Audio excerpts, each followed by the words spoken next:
Bien le bonsoir mesdames et messieurs, c'est Carta Falicette qui vous parle et aujourd'hui 4e épisode de cette série qui est Car Model History où je rappelle le concept, je raconte l'histoire des modèles de véhicules que je peux avoir à ma disposition. Et en parlant de disposition, merci encore à Fit Event de m'avoir prêté ce modèle de véhicule car oui, pour le 4e épisode, je vous annonce que l'on va faire la Buick Riviera. Voici les conditions dans lesquelles on doit travailler aujourd'hui. Ça va pas être évident pour vous, c'est pas évident pour nous non plus. Magnifique. Voilà. Juste désolé si je vais devoir parler fort, mais avec le vent, je ne m'entends pas. Et si je ne m'entends pas, c'est que ça ne va pas. Voilà. Magnifique. Alors bien évidemment, qu'est-ce que Fit Event? Qui est Fit Event? Pourquoi Fit Event? Eh bien, tout simplement, la voix off qui va arriver va vous expliquer un petit peu c'est quoi Fit Event. Tu as demandé à ta dulcinée de t'épouser et elle t'a dit oui? Oh purée mec, félicitations, c'est incroyable. Mais est-ce que tu vas vraiment la conduire avec ta Fiat 500? Tu devrais plutôt passer chez Fit Event. Fit Event est une société de location de véhicules pour les mariages et propose une large gamme de véhicules avec chauffeur. Et bien évidemment, les modèles peuvent varier. Prenons exemple les ancêtres comme la Armstrong de Sidley Saphir, la Citroën Traction, la Morris Aid, la Riviera, mais il y a aussi notamment des modèles récents comme la Ford Mustang de 2005 ou alors la Porsche Panamera et bien d'autres encore. Cela t'intéresse? Alors contacte le patron par mail ou par téléphone et rends ton mariage inoubliable avec Fit Event. Et donc voilà, merci encore à Fit Event pour l'emprunt de cette magnifique voiture de luxe haute gamme. Bah oui, parce que la Riviera c'est une voiture de luxe haute gamme. Mais avant son histoire, découvrons la tuture. Ouais, excusez-moi les gars, je fais vite pour la présentation extérieure parce que la cadreuse a froid. En même temps, c'est vrai qu'il fait froid, le vent il est frais, l'air est frais. L'air et le vent c'est la même chose, mais tout est froid, on se l'écaille. D'où la capuche, parce que malgré la cagoule, j'ai froid quand même, donc c'est pas parce que je suis une caïra. Vous voyez cette magnifique jante de la Buick Riviera? Franchement, c'est... J'aime bien. J'aime bien. Par rapport à la couleur de la carrosserie, ça matche plutôt bien, j'aime bien. Voilà. Tout ça pour ça. Ah d'accord, ok, c'est comme ça qu'il faut. Ah ouais, d'accord, mais moi je tirais comme un putain de bourrin, c'est pas ma voiture. Les gars, il faut que vous sachiez une chose, sur cette séquence là, la cadreuse a dû rentrer là, ici, pourquoi? Parce qu'en fait, sur la Buick Riviera, il y a une clé pour chaque porte et celle-ci elle est fermée à clé, elle n'a pas pu rentrer de son côté. Il y a une clé. Et celle-ci est fermée à clé. Ça c'est pas drôle. D'accord. La mouche du micro est dans ton cul. Ah. Pourquoi il faut qu'il y ait quelque chose dedans? Alors comme vous pouvez le voir, c'est le riz en cuir blanc et je vais m'installer dessus parce que vous allez comprendre une chose. C'est la première fois que je vois une voiture 6 places. Je vous explique pourquoi. Ok.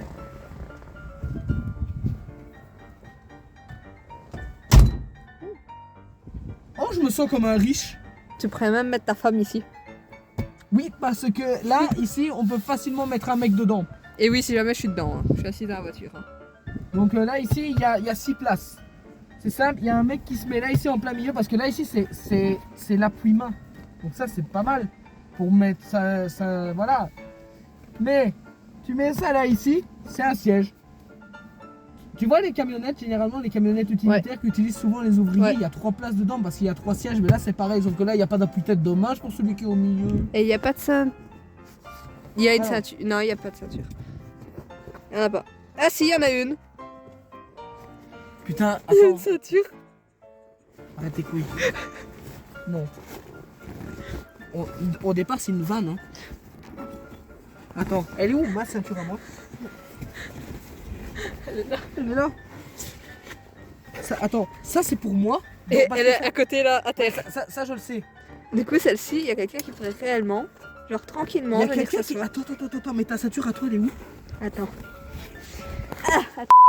Les gars, je suis choqué parce qu'au départ, c'était vraiment une vanne. C'est-à-dire que c'est une voiture 6 places. On s'est dit, oh tiens, c'est l'appui-main, tout redressé, il n'y a pas d'appui-tête, dommage pour celui qui est au milieu. Les gars, c'était une vanne de base. Il y a 6 putains de ceintures dans cette voiture. Que c'est comme les avions. Hein? Je suis sidéré. Je suis sidéré par cette bagnole qui est l'équivalent même du canapé de salon que j'ai chez moi. Oui, bah écoute. Parce que là, on peut vraiment mettre 3 places en principe. Là, ici, cette voiture est illégale. j'ai pas envie de m'attarder sur cette blague qui est partie en cacahuète. En cacahuète. On va peut-être passer à l'intérieur même de la voiture, quoi. Alors, qu'est-ce qu'on a là ici sur ce... Alors, les gars, je suis désolé parce que là, comme ma vue elle baisse, je suis obligé de mettre mes lunettes là ici. Parce que là, il y a des choses que je dois lire pour savoir qui appartient à quoi.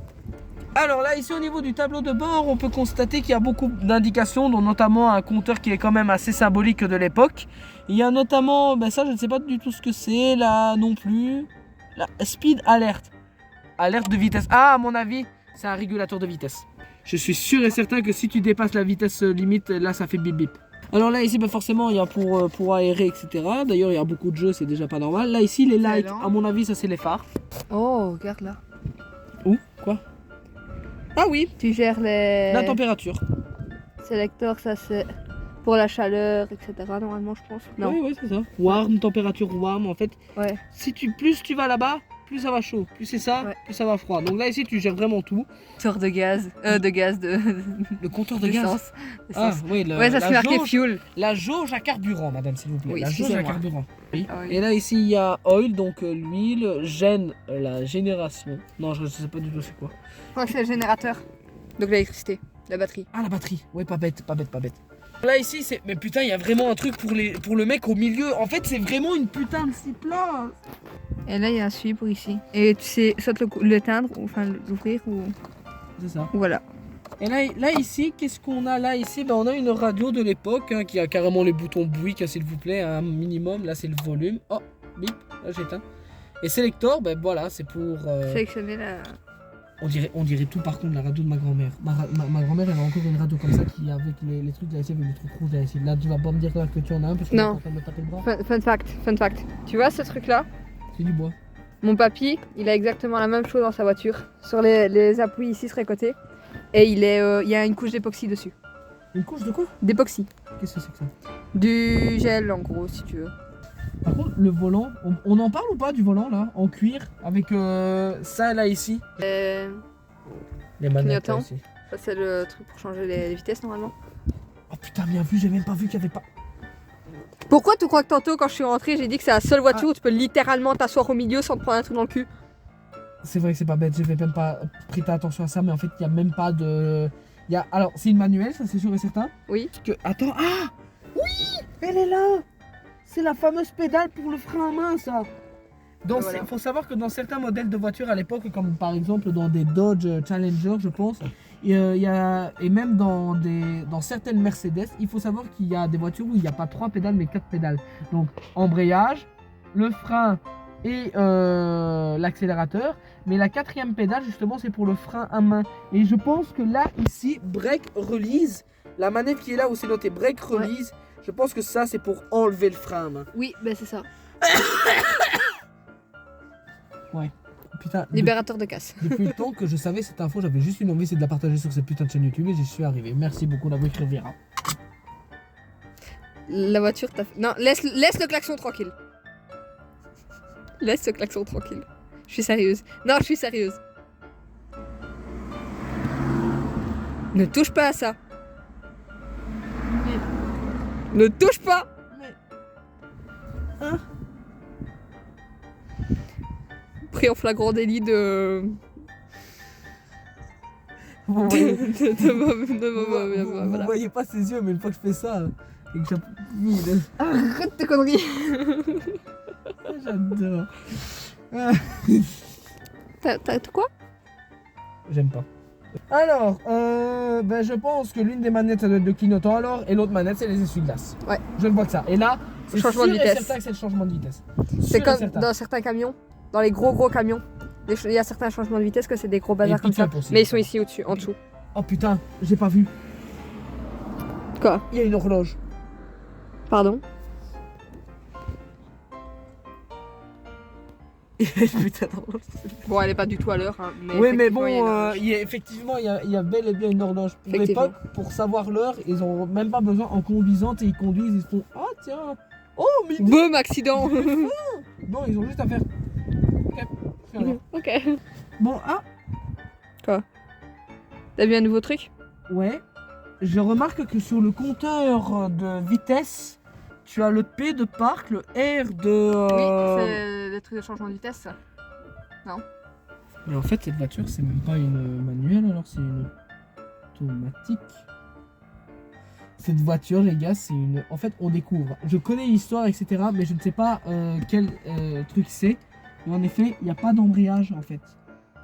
Je viens seulement de remarquer. En fait, cette voiture, les gars, c'est une putain d'automatique.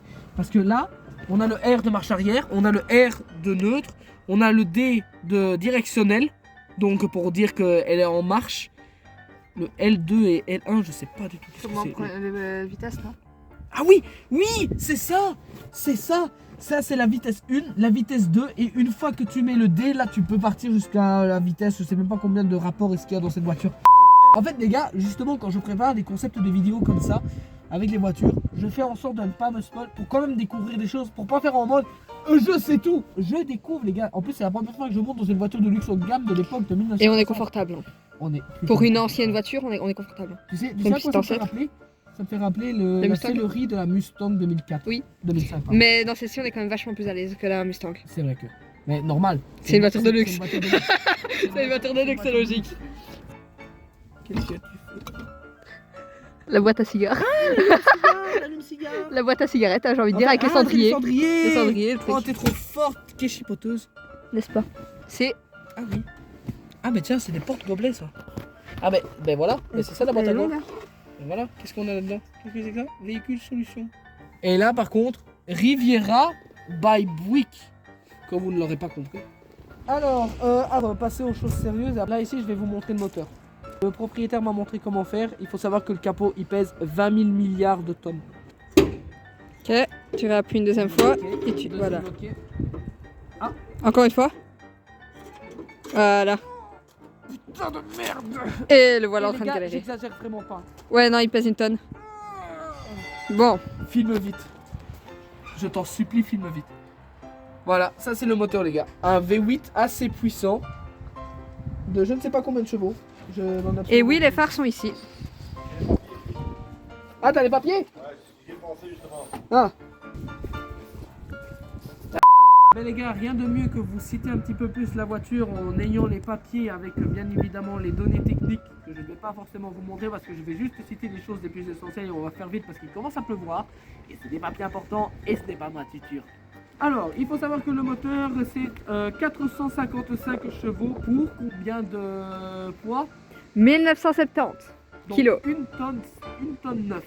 D'ailleurs, 1970 kilos, qui correspond totalement à sa date de sortie, puisque la Buick Riviera, ici que nous avons là, ici, c'est une Buick Riviera de 1970. Coïncidence? Je ne crois pas. Sauce Among Us.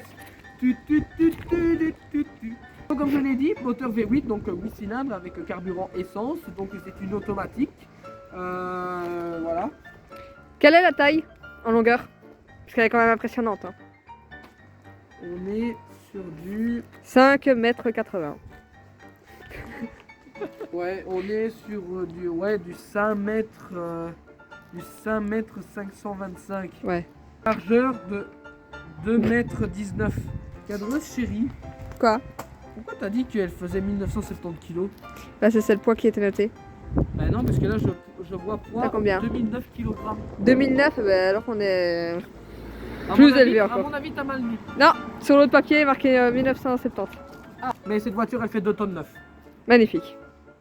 2 tonnes 009 pour être plus précis, parce que sinon tout le monde va penser que c'est 2900 kg.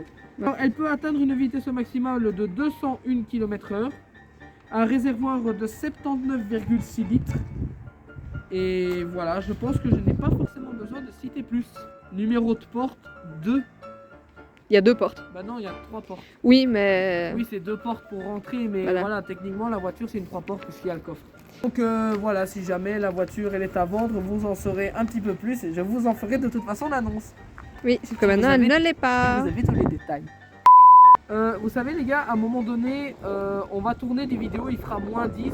Il y a du vent là ici, il va commencer à pleuvoir. Et, je vous demanderai de lâcher le pouce bleu pour le sacrifice que je fais parce que là le vent il est vraiment en train de me pousser. Bref, trêve de bavardage, trêve de mondanité comme le dirait le rire jaune. Il est temps de passer à l'histoire de cette merveille. Alors, la Buick Riviera est un modèle automobile emblématique qui a été fabriqué par la division Buick de General Motors. Son histoire est marquée par son impact significatif dans le monde automobile en mettant l'accent sur un design novateur et les performances du moteur.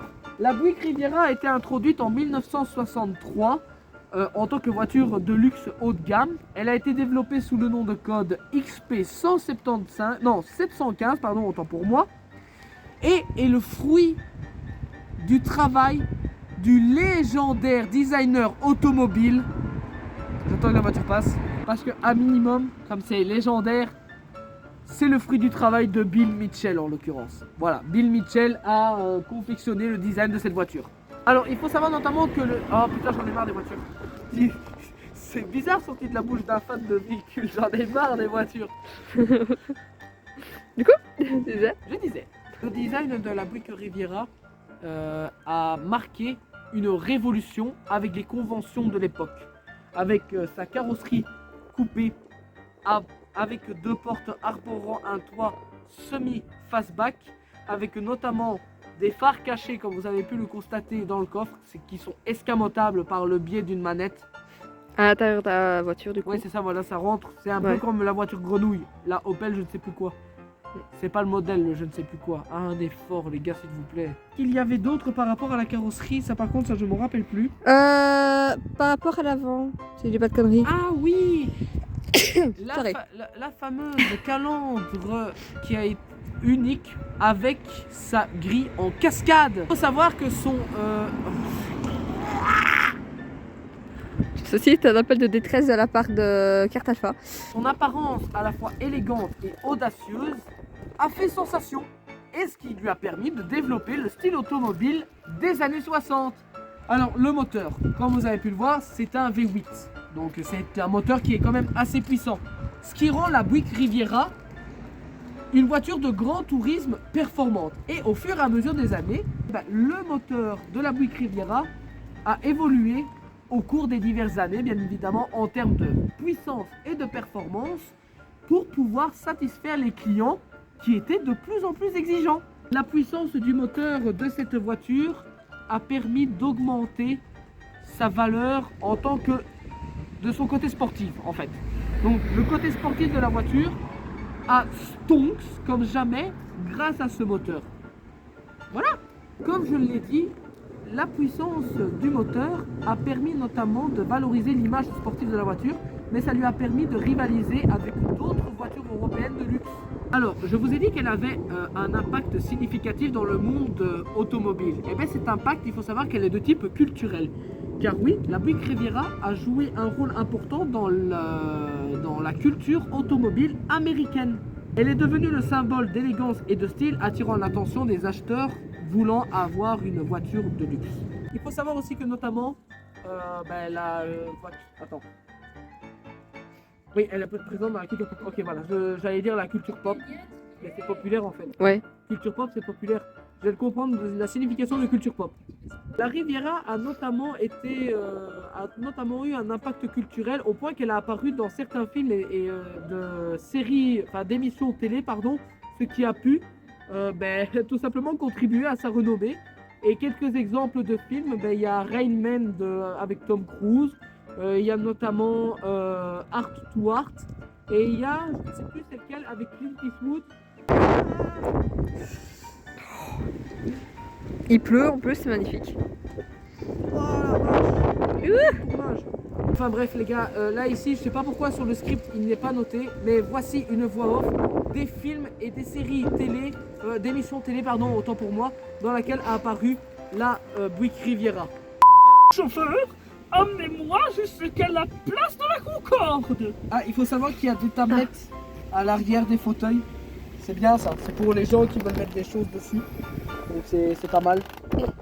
Alors, après l'impact culturel, donc vous avez eu la petite voix off parce que je suis un connard qui ne sait pas retenir les noms des films. Je sais juste Rain de Tom Cruise parce que j'aime bien Tom Cruise. Donc après cet petit épisode où on a sauvé la voiture de l'inondation grâce à ce porte-clés que, à mon avis... C'est un fouet. Oh la vache! Il jouit. Alors, la Ah, putain, la vache, ça fait mal. J'ai tapé fort en me disant ça va, c'est clean, non. Ah. Bah arrête, espèce... Donne-moi ça, espèce de sale. Non. Gosse de merde, là. On va passer maintenant à l'évolution des générations. Soit Mhm. en l'occurrence de 1966 à 1976. Je vais même pas dire les dates parce qu'il y a un truc qui ne va pas. Pourquoi la voiture elle a été introduite en 1963? C'est la première génération qui commence en 1966. Peut-être le... Comment ça s'appelle? J'allais dire le protocole, rien à voir. Le modèle... Toi en mode... Ah, voici... Bah oui, c'est... Non. Le prototype, voilà. Peut-être le prototype de la marque qui est sorti en 63 et que du coup, bah, le temps qui règle les problèmes peut-être techniques, etc., bah, ça c'est sorti seulement en 66.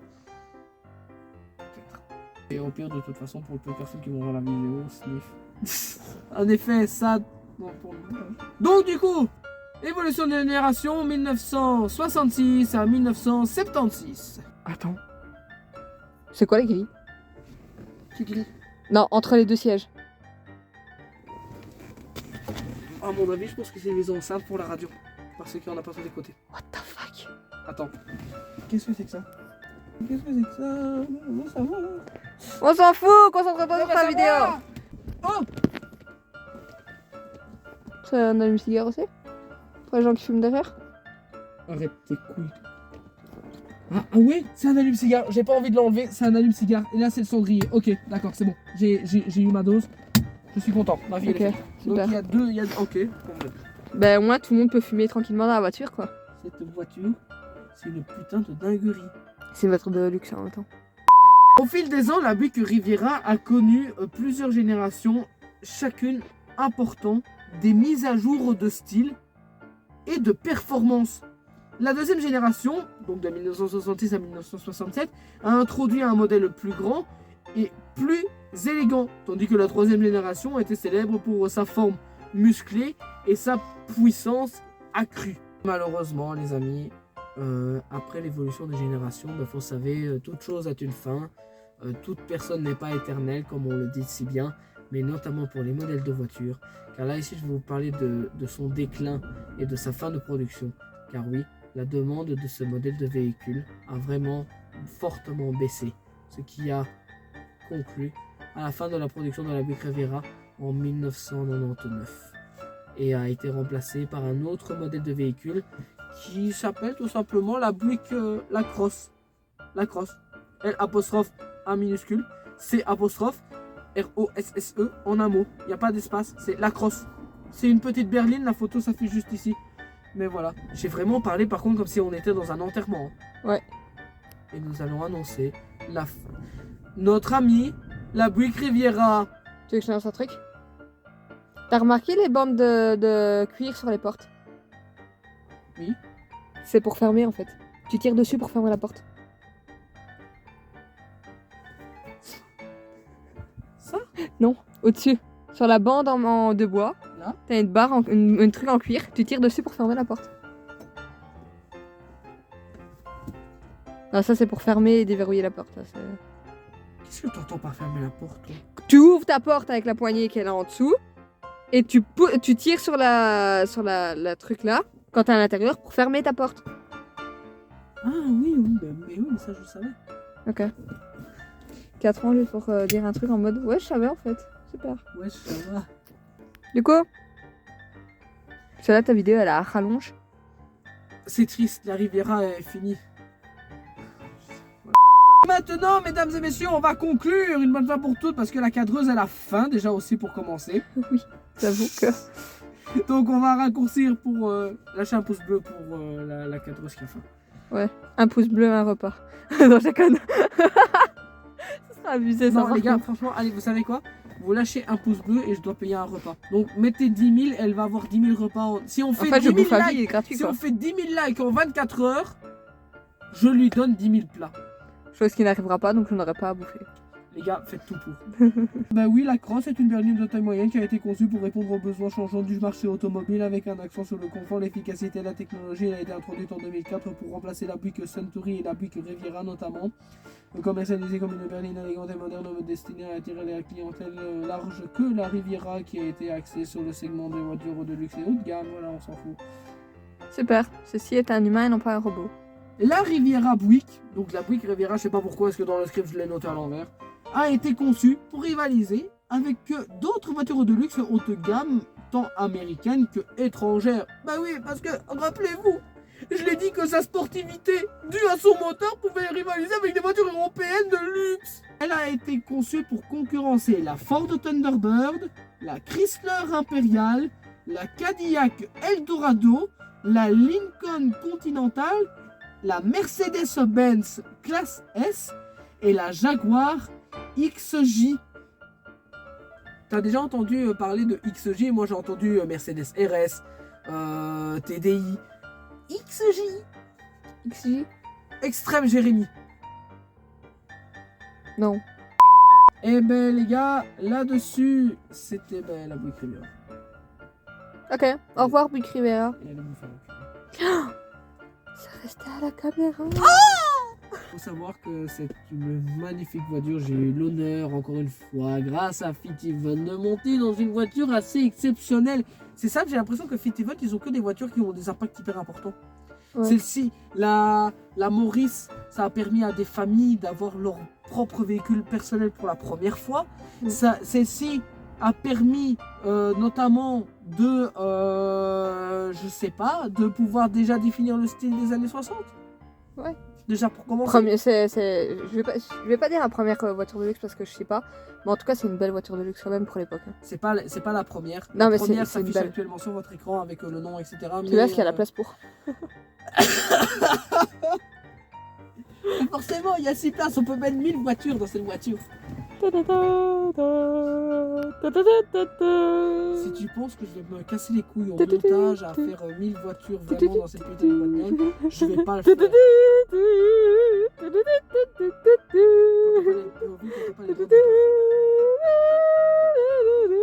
Voilà.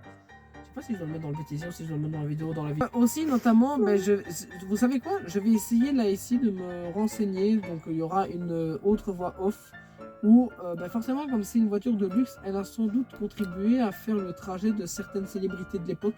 Et on va essayer de savoir un petit peu lesquelles font partie justement de cette renommée carrément. Parce que. On peut le dire. Quels ont été les clients de la Riviera de l'époque? Une voix off justement sur les personnalités qui ont été à l'arrière ou peut-être même, ça tombe, attends, ce serait vraiment une grosse joke qu'une célébrité de l'époque a posé son cul ici. Là, ce que tu es là maintenant tout de suite. Ça tombe bien, il y a peut-être Tom Cruise qui s'est assis sur ce siège, sur ce truc là ici, et il a lâché un peu silencieux. J'irai peut-être pas jusque là. Laisse-le tranquille, le pauvre. Là, j'ai sans doute mes fesses sur les empreintes de fesses de Tom Cruise. Bref, voici une voix off des célébrités qui ont déjà monté dans une Riviera. Je vous avoue, j'ai pas envie de faire l'outro dehors. Il pleut, il fait froid. Ici, il fait bon, il fait tempéré. Il y a ma soeur qui est là, ça dépend de la température. C'est très bizarre ce que tu viens de dire. C'était Ouais. bien bizarre. Je ne cautionne pas ce qu'il vient de dire. Mais moi non plus. La seule chose qui prenait les choses, c'est que je suis habillée comme si j'étais un esquimau. Ou comme une. Mais voilà, C'est c'est ça que je veux dire. C'est tes vêtements qui font augmenter la chaleur. C'est pas forcément Ouais. toi. C'est Ouais. tes vêtements qui augmentent la chaleur C'est ça. dans la pièce. J'essaie de me rattraper. Je cherche un. Ouais, mais J'essaie ça de me sert à rien. rattraper dans mon trou déjà. Dans la creusé pièce, bah oui. profondément. Bah oui, bah écoute. Je suis fatigué, j'ai d'avoir un coup de pompe. Moi aussi, j'ai faim. Moi, je te propose un truc. On fait cet outro. On Oui. va bouffer. Je fais aussi notamment mon rush pour la vidéo TikTok. Oui, mais voilà. Après, on va manger. Petit McDo là. Quelle bonne idée. D'ailleurs, tu savais qu'avec des collègues au travail, quand j'allais au McDo, c'était pour bouffer 3 burgers à chaque fois. Donc un total de 6 viandes. Je prenais à chaque fois le royal double cheese, un double cheese et un Big Mac à chaque fois que j'allais là-bas au McDo avec les collègues. Ça va, heureusement, on n'y va pas tous les jours. Toi heureux. Vous y êtes quand même allé, je crois, 2 fois sur la semaine. Quoi? Vous avez été combien de fois cette semaine? 2 fois, je crois. 2 fois, ouais. Ah, t'as vu des snaps? Bah oui, que j'ai vu les snaps. Je suis vraiment en train de rallonger cette intro parce que Oui. je suis fatigué, j'ai faim. Ça fait déjà 6 minutes qu'on filme. Et ça fait potentiellement 5 minutes que tu me parles d'outro que tu ne le fais pas. C'est vrai que... Bref, merci d'avoir regardé cette vidéo. C'était Carte Alpha 17 à bord de la Buick Riviera. J'espère que cette vidéo vous aura plu. Encore une fois, merci à Fit Event pour l'emprunt de cette voiture et cette découverte incroyable que je ne peux qu'admirer. Je vais essayer de m'arranger d'ailleurs avec le propriétaire pour faire une vidéo où on les teste, où je suis derrière le volant, où il est là, ou alors ça tombe bien que c'est lui qui conduit, j'en ai rien à foutre. Voilà. Eh mais oh, va doucement avec tes sièges, hein. C'est ça quoi, non mais oh, traite-la avec des KT, c'est une vieille. C'est une ancêtre la voiture. C'est comme ça que tu traites tes aïeuls? Non. Ça c'est... Voyons, Riviera, je savais pas que t'étais une cougar, merde quoi. Par pitié, que... En même temps, au- putain, au t'es dedans, montage- donc ça va. Ça roule. Comprendra qui pourra. Mais plus que des collègues de travail, t'es carrément rentré dans moi. Oh putain. Il aurait fallu rajouter franchement, en fait. Ouais. Bon, finis cet outro, coupe tout là parce que... Merci, petit vote. Likez, commentez, partagez si ça vous a plu. C'était Carte Alpha 10 pour le 4e épisode de Car Model History. C'était la Buick Riviera. Merci, au revoir, à la prochaine. Je suis vraiment... Premier degré, je suis fatigué, j'ai vraiment... Ça se voit.